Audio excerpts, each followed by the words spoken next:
welcome to the Great Detectives of Old Time Radio. From Boise, Idaho, this is your host, Adam Graham. If you have a comment, email it to me, box13@greatdetectives.net.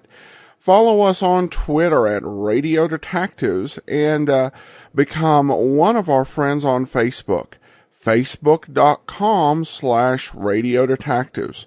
Well, before we do get started, I do want to let you know this program is brought to you by the financial support of our listeners, and you can support the show in a number of ways. Support.greatdetectives.net for your one-time donations by internet or phone. Also, patreon.greatdetectives.net to become a monthly contributor to the show, so we can upgrade servers, equipment, and move announcements like these to the back end of the show. Well, now it's time for today's episode of Nick Carter. The original air date, April the 4th of 1948, and the title is The Case of the Star of Evil.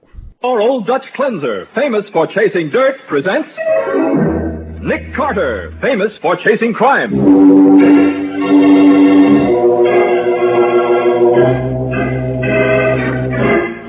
Every week at this time, two great names are joined as new post-war Old Dutch Cleanser brings you one of the most resourceful and daring characters in all detective fiction, Nick Carter, Master Detective.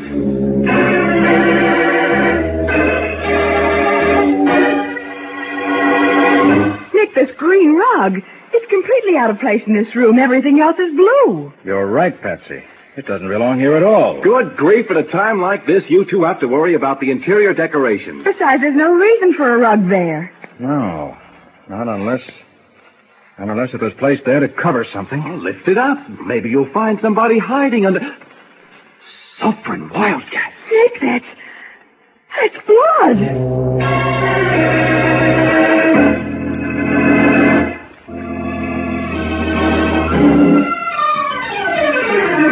And now, the case of the Star of Evil. Today's adventure starring Lon Clark as Nick Carter, brought to you by new post-war Old Dutch Cleanser.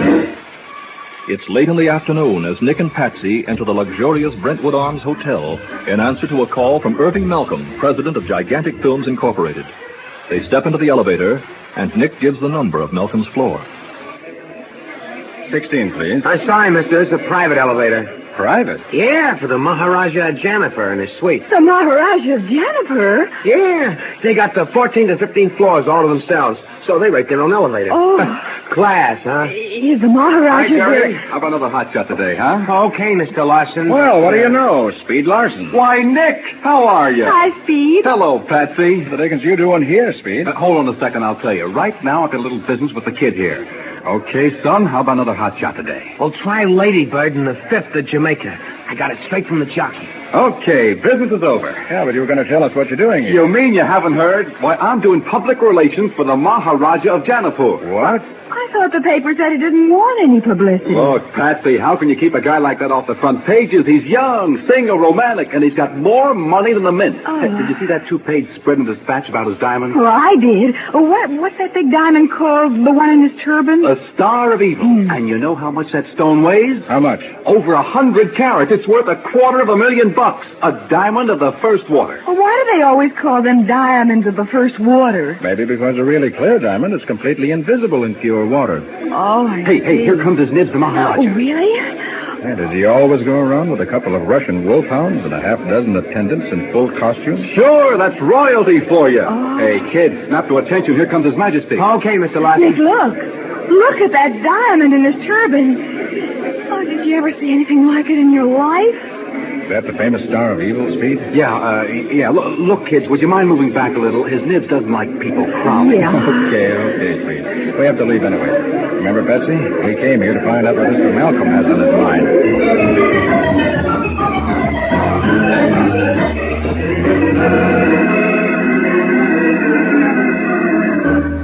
It's my daughter, Carter. She's disappeared.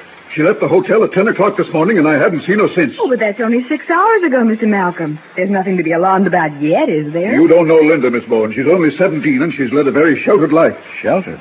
It sounds a little odd for the daughter of a Hollywood producer. No daughter of mine is going to marry an actor. I know them too well.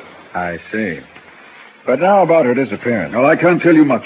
Linda and I were going to have lunch together, but when I went to her room for her, she was gone.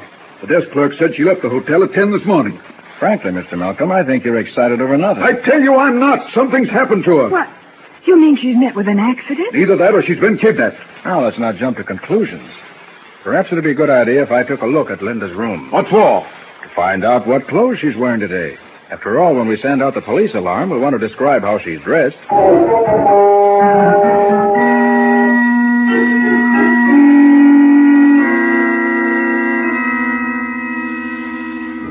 There's certainly plenty of dresses in this closet.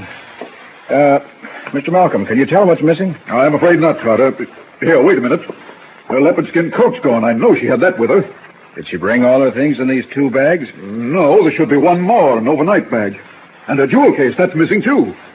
In other words, she left with a jewel case, an overnight bag, and a fur coat for which today's weather is entirely too warm. I don't understand. It almost looks as though she's run away, doesn't it?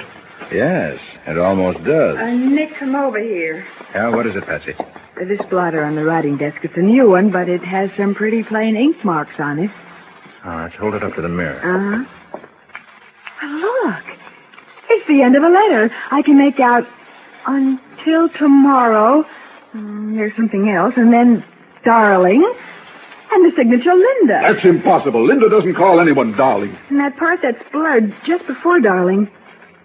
That could be a name. Yeah, it could. Starts with a capital R. Could it be Robert? No. Luke's going the wrong direction. Looks more like Romney. Romney? Romney Lewis. So that's who it is. And who's Romney Lewis? The star of my latest picture, and exactly the sort of man I've tried to keep Linda away from. Well, I never heard of a movie star named Romney Lewis. This is his first picture, and believe me, it'll be his last. I picked him out of the gutter, and I'll kick him right back there. Now, hold on, Mr. Malcolm. We don't know that your daughter... I'll handle this myself, Mr. Carter, and I'll handle it my own way. Romney Lewis included.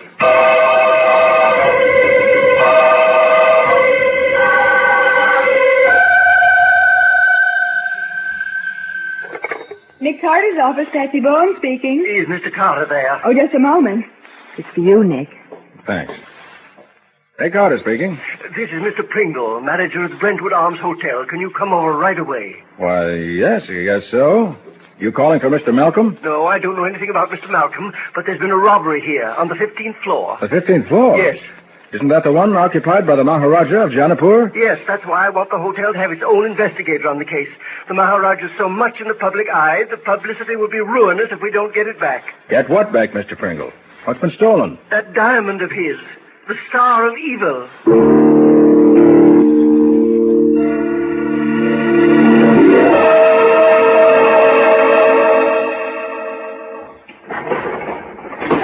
$15, Jerry. Okay, Mr. Pringle. When did you find out the diamond was gone, Mr. Pringle? Mr. Larson told me about it at 7:30. I said I'd try to get you to handle it, Mr. Carter, and that we could keep the whole thing quiet. No publicity. Did Larson agree to that? No, he was most completely uncooperative. As a result, the place has been simply crowded with police officers and with reporters from every paper in town.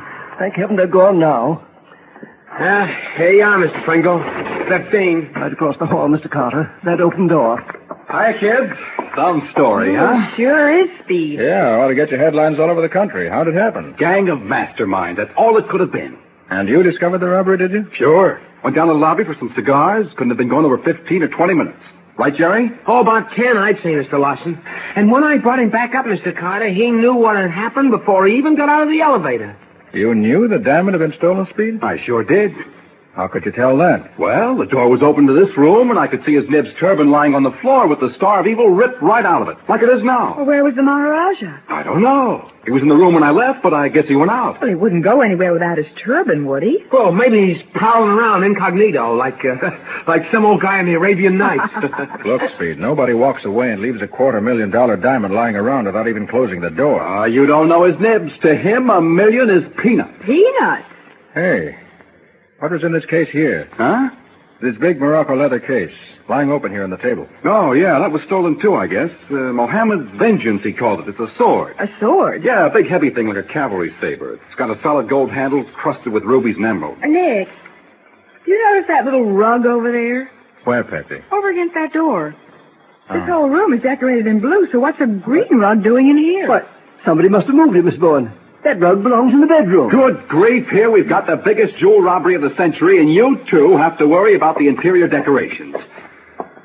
You're right, Patsy. There's no reason for a rug there at all. Not unless it was placed there to cover something. So now we're going to look under the rugs, huh? What do you expect to find? Somebody hiding there? Suffering wildcats. Nick, that's blood on the floor, isn't it? Blood. Yes. And on the sill of this door, too. The rug was placed here to hide it. It looks as though part of the blood stain is on the other side of the door. Oh. It's locked. Where's this door lead to, Mr. Pringle? Why, it's just a closet. Have a key? No, but the housekeeper has one. I'll go get it, Mr. Pringle. All right, Jerry. And then hurry. Oh, you bet. Nick, are you thinking the same thing I am? Afraid I am, Patsy. I'm afraid that when we open that door, we'll find out why the Maharaja is no longer interested in the Star of Evil.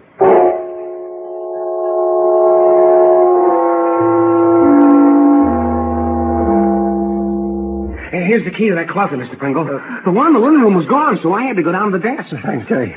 Here, Mr. Carter. Thanks.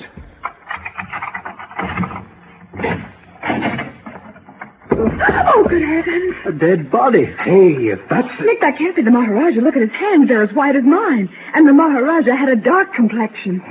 Turn him over so we can see his face. Yeah. Good grief. This man a guest at the hotel, Mr. Pringle? Well, no. I never saw him before. I know who it is, Nick. Who? He's a movie actor named Romney Lewis.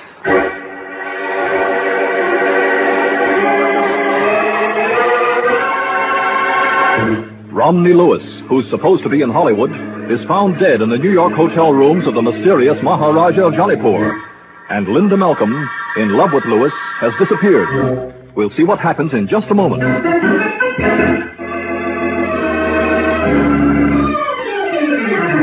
Now, back to the case of the Star of Evil. Today's adventure with Nick Carter, brought to you by new post-war Old Dutch Cleanser. It's been almost an hour since Nick found the body of Romney Lewis locked in a closet of the Maharaja of Jaipur's hotel suite. Sergeant Matheson of the Homicide Squad has arrived to take over. And you say that when you opened the closet, Nick, this sword was in there as well as the body? That's right, Matty. Well, I guess there's no doubt that it's the murder weapon. Golly, yeah. Somebody must have used it like an axe. You keep out of this, Jerry. Yeah, okay, Mr. Pringle. You better go back to your elevator. And really, I should be down at the desk. So if you gentlemen will excuse us. I think you better stick around, Mr. Pringle. Me too, Mr. Carter? Yes, you too, Jerry. Oh, swell. Hey, I'll tell one of the other guys to take over my car, Mr. Pringle. Very well, Jerry, but come right back. Yes, sir. Okay, Speed. This isn't a publicity story any longer. It's murder. Open up and tell us the truth about the Maharaja. Nick, you've got to believe me. I didn't count on anything like this. Well, then, where is His Highness? And why was this Romney Lewis in this room when he should have been 3,000 miles away in Hollywood? Did he know the Maharaja? Know him? He was the Maharaja. What? It was all a publicity gag. Lewis was the star of a movie called The Star of Evil. It's going to open here in a couple of weeks. Oh, fine. It plays an East Indian prince in it, so we thought we'd get a lot of publicity out of a fake robbery. Fake robbery? You mean the diamond hasn't really been stolen? I don't know, Nick. We planned it for tomorrow, but when I came up here and saw the turban on the floor with the diamond gone, well, I thought somebody jumped the gun, so I went into my act. Speed, how much was that diamond really worth? Oh, a couple of hundred, maybe. Hey, Eddie's taking over the elevator for me, Mr. Pringle. Now, what can I do for you, Sarge? You can keep quiet till I call on you. Well, I will see. Now, look, Speed, when you went downstairs at 7:15, was Lewis alone here in the suite on this floor? Yeah, he was in his bedroom changing clothes for dinner. Not only changed, he took off the Indian makeup. Where were all those East Indian servants? Well, their rooms are on the floor below this. They're really Hollywood extras, not servants, so they never come up here unless the reporters are in the place. Yeah, well, one of them could have made a sneak up the stairs, couldn't he? Look, sonny boy, would you mind letting me ask the questions? As a matter of fact, Sergeant, nothing like that could have happened. The stairway doors are locked. Mr. Larson's instructions. Yeah, but I... Jerry! Okay. Then anyone who came to this floor while Speed was downstairs must have used the elevator. None of the cars stop at this floor except Jerry's. You didn't bring anyone up here, did you, Jerry? Well, no, there wasn't anybody came up in the elevator, but... Nick, I found that letter. It was hidden under Lewis's handkerchiefs in his dresser drawer. What letter's that, Patsy? A letter to Romney Lewis from Linda Malcolm. I have an idea they were planning to elope. They were. The letter says she'll be waiting for him at the Alexander Hotel in Chicago. He was to take a plane and join her there so they could be married tomorrow. So Lewis was running off with the boss's daughter. Great jumping horn toads. Say, I'll bet Malcolm was wild. Yeah, you're right about that. So that's why Mr. Malcolm made that disgraceful scene in the lobby. What's that? What do you mean, Mr. Pringle? As I was going on duty at the desk about 7 o'clock, there was a commotion over by the elevators, and I looked up just in time to see Mr. Malcolm grab the maharaja, Mr. Lewis, that is, by the coat as if you were actually going to strike him. Did you hear what they said? No, but he was terribly angry. Anyone could see that. Yeah, I heard it, Sarge. He said, if you don't keep away from my daughter, I'll kill you. Well, I guess that solves this case, all right. Don't be so sure, Matty. What? How do you think Malcolm got here? Jerry says nobody came to this floor by elevator, and the stairway door was locked. That's what I've been trying to tell you. Mr. Malcolm stand on the floor above this, and that stairway door ain't locked. What? It isn't? No, I noticed it when I was out in the hall a minute ago. Come on, Nick. We're going to call on Mr. Malcolm in a hurry.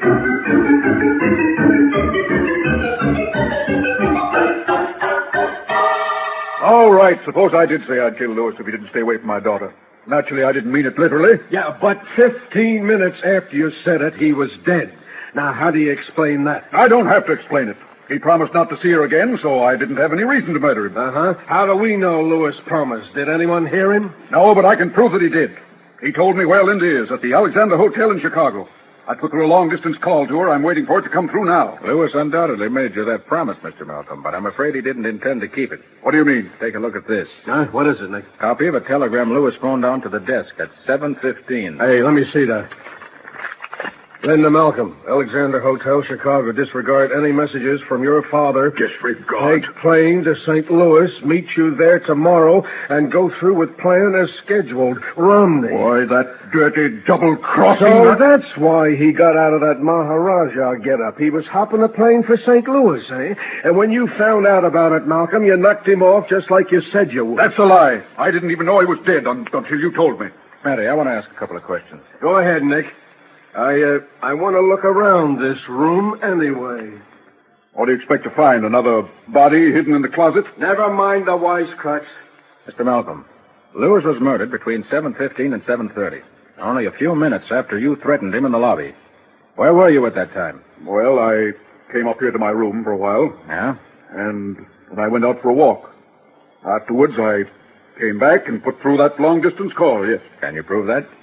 If you mean, did anyone see me? No. Then I'm afraid you haven't much of an alibi. Uh-huh. What is it, Matty? Nick, whoever killed Lewis had to have a master key to unlock that closet where he hid the body, didn't he? Sure, but we know he stole that from the linen room. Right. Mr. Malcolm, are you sure you didn't go down there and swipe that key when you came upstairs after threatening Lewis in the lobby? Of course I'm sure. And you didn't use that same key to unlock the stairway door so you could walk down one flight, knock off Lewis, and then get back to your own floor? I most certainly did not. All right, then why did you hide the key under the scarf on your dresser? What? You found the key, Matty? Sure I did. How could I miss it in a spot like that? I don't know anything about it. I never saw that key before. No? Well, you're going to see it again, Mr. Malcolm, and plenty. You're going to see it in court, because this key is the evidence that's going to convict you of murder.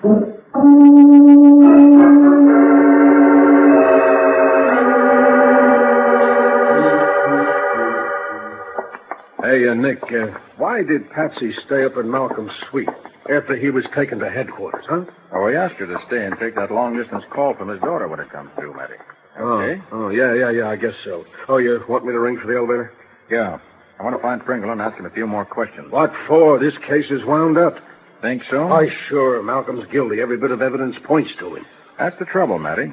Why would a smart guy like Malcolm leave so many clues? Well, it's... And why would he murder a man right after threatening him in front of witnesses? Because he was too mad to think about being smart. Why, when he found out that Lewis was double-crossing him, Nick, I bet he blew his top. No, I don't think so. Huh? And if I find what I'm looking for, Matty, I'm afraid you're going to look pretty silly. What are you talking about? I'm talking about one piece of evidence the killer would have to get rid of. What? Something that would convict him beyond a shadow of a doubt. Oh, you mean the diamond? Hi, Mr. Carter. Sarge. Oh. Hey, that was a great piece of work you did catching that Malcolm guy so quick. Yeah, thanks, Sonny. Oh, Jerry, I'm looking for Mr. Pringle. Is he in the lobby? Yeah, I'll take you down there. Thanks. Hey, Nick, I don't know how you can think Malcolm is innocent after finding that key in his room. I'll tell you later, Matty. Okay, but if we find that diamond on him, too, you're the one that's going to look silly.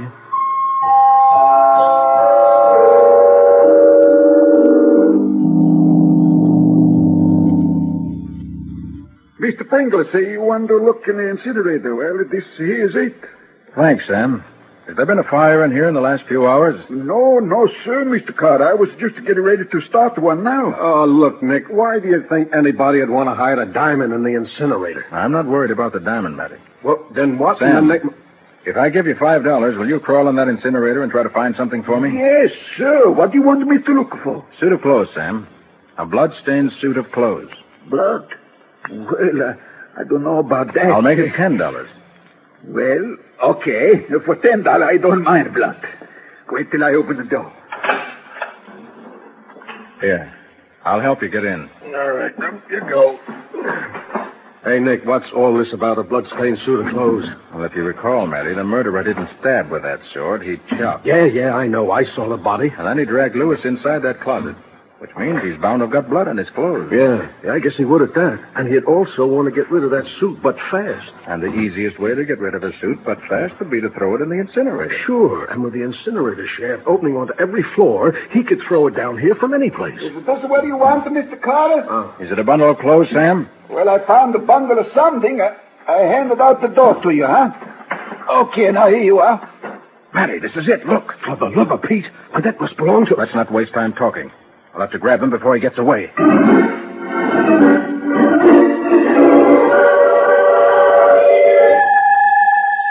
Hello, operator. This is Miss Bowen and Mr. Malcolm's suite. No word on that call to Chicago yet? Oh, I see. Well, thank you. Yes, I'll wait here till it comes through.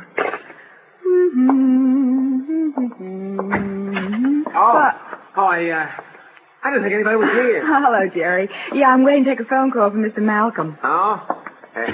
Hey, I heard Mr. Carter say they'd have to find that diamond before they'd really have the goods on Malcolm. And I got a swell idea. You decided you'd come up here and find it for them. Is that it? Sure, and you can help me. We'll turn this place upside down. No, Jerry. The police will search the place. We don't have any right to. Yeah, but look, if we find that diamond, we'll get credit for cracking the case. Maybe the deal No, Jerry. Absolutely not. Well, okay, if you say so. Oh, it's hot in here, isn't it? I think I'll open a window. Yeah, it is hot. Think I'll get a drink of water before I go back to the elevator. There's a beautiful view from this window. I didn't realize we were so high up. Hey, Miss Bowen, look. What is it, Jerry? The diamond. I didn't even have to look for it. It was right here in this glass. What glass? The one on the dresser here. It was half full of water. When I started to empty it so as I could get myself a drink, there was a diamond. But that's impossible. No, it ain't. Remember what Mr. Carter said this afternoon about a diamond being invisible in water? Well, Mr. Malcolm must have known about that, too. Are you trying to tell me Mr. Malcolm hid the diamond in that glass of water? Sure. The best place to hide anything is right out in the open, because nobody ever thinks to look there. Jerry, I had a drink of water from that glass not 5 minutes ago. Huh? And the diamond wasn't there then. But it must have been. No. You just put it there. No. That's why you came to this room, to hide that diamond someplace where you thought the police would find it. No, you're wrong. Just as you hid that key here to plant suspicion on Mr. Malcolm. No, I didn't. You stole that diamond, Jerry. You killed Lewis. All right, so what if I did? You're going to run and tell the cops, huh? Oh, Jerry, keep away from me. You like the view from that window, Don't you? come any closer. I'll 16 stories down, Miss Bowen, and you're going to make that trip a Jerry, no!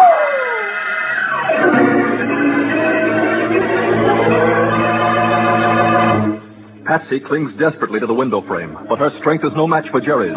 And slowly he forces her backward through the open window. We'll see what happens in just a moment.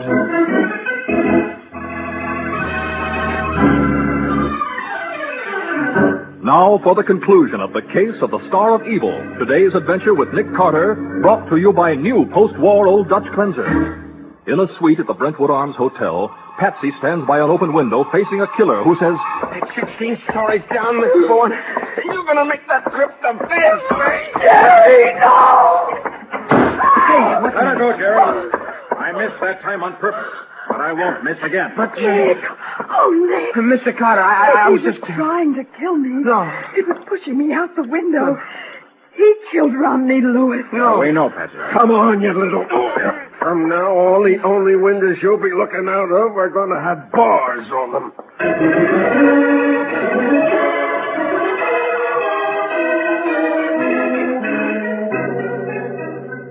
And so, Patsy, when we found that blood-stained uniform, the incinerator, Nick and I started to look for the elevator boy. And the indicator showed that his elevator was stopped at the 16th floor. That's why we figured he'd gone up to Malcolm's suite. Well, thank goodness you got there when you did. We got a complete confession from him at headquarters. Good.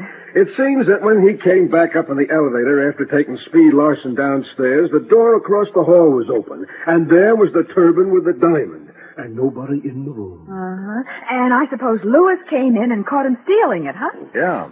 And Jerry got panicky and grabbed the sword off the table and slashed at him. Whoa. When he realized Lewis was dead, he remembered the quarrel in the lobby and got the idea of framing Malcolm for the murder. That's why he stole the master key from the linen room. Yes. He locked Lewis's body in the closet, unlocked the stairway door, then planted the key in Malcolm's suite. Yeah, but what about the blood-stained uniform? That was his next move. Huh? He got to the bellboy's locker room without being seen, changed into another uniform, and threw the one he'd been wearing down the incinerator shaft, thinking it'd be burned up before anyone found it. Now tell me, Nick, when did you begin to suspect Jerry? Almost from the beginning, Matty. Yeah, how come? Neither Speed nor any of the Hollywood extras acting as the maharaja's servants would have any motive for stealing the diamond. They all knew it was a fake. And Pringle was on duty at the desk when Lewis was killed. Right, so there wasn't anyone left but Jerry.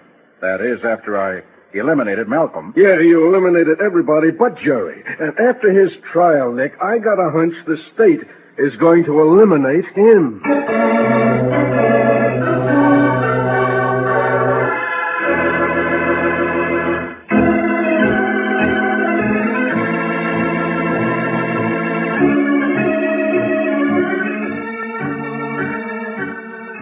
Nick Carter, Master Detective, is presented each week at this time by the Cudahy Packing Company. It is produced and directed by Jock McGregor and is copyrighted by Street and Smith Publications, Incorporated. Charlotte Manson is featured as Patsy. Matty is played by Ed Latimer. Today's script was written by Jim Parsons. Original music is played by Henry Silverne. This program is fictional, and any resemblance to actual persons, living or dead, is purely coincidental. This Tuesday, April 6th, is Army Day, and we wish to take this opportunity to say, hats off to our Army. Remember, a strong America is a peaceful America. This is Michael Fitzmaurice saying, when minutes count, use new post-war Old Dutch cleanser.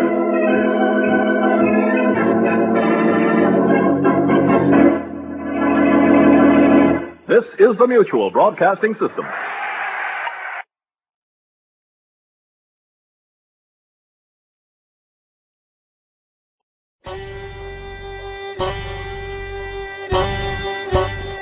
This is Andrew Rhines with OTRWesterns.com, where we stream live old-time radio westerns 24 hours a day, 7 days a week, with a special twist. You select the tracks that get to be played. We've got 1,000 different episodes from shows like Gunsmoke, Tales of the Texas Rangers, Escape, Gene Autry, and many more. Come check us out at OTRWesterns.com/live. Again, that's OTRWesterns.com/live. You're listening to The Great Detectives of Old Time Radio with Adam Graham, and now let's get back into the show.